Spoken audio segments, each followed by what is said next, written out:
God came to visit me this morning, and we were just chatting. God knows almost everything.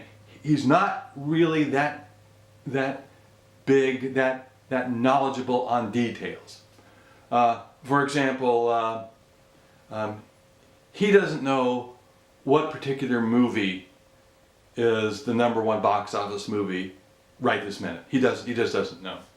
And he doesn't know what the most popular Christmas gift is that's under $10. Just stuff like that, he doesn't know. And we were chatting about, of course I don't know most of those things either, but we're chatting about these things. And I asked him a question. I said, how is it that you, God, managed to be before everything? How is it that you're eternal? I mean, that concept it boggles my mind, and it boggles the mind of a lot of other people.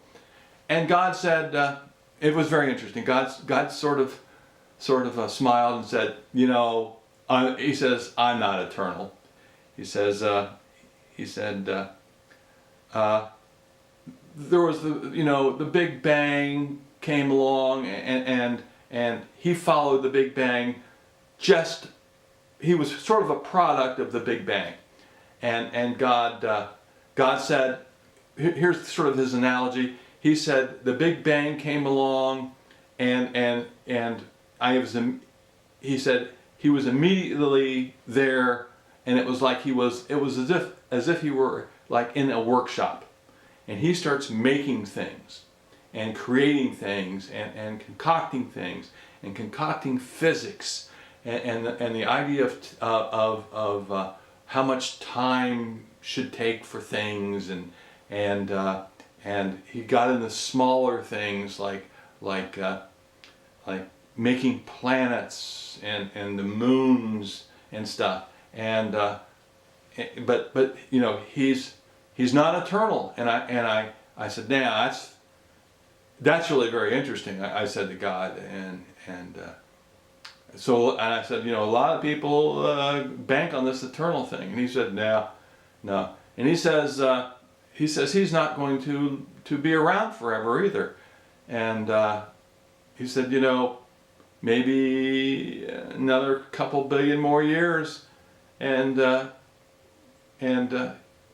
he'll get tired and maybe bored, and he'll pass on the whole God thing to somebody else. He'll that's just the way it is. And I said, that goes against the teachings of really almost all religions, most of them anyway. And God, of course, sort of chuckled. He said, well, most of those other religions are just outright wrong and just fictional stuff. And I said, oh, yeah, I know, but you'd think they get some things right. And he said, yeah, you would think. Well, we got a chuckle out of that.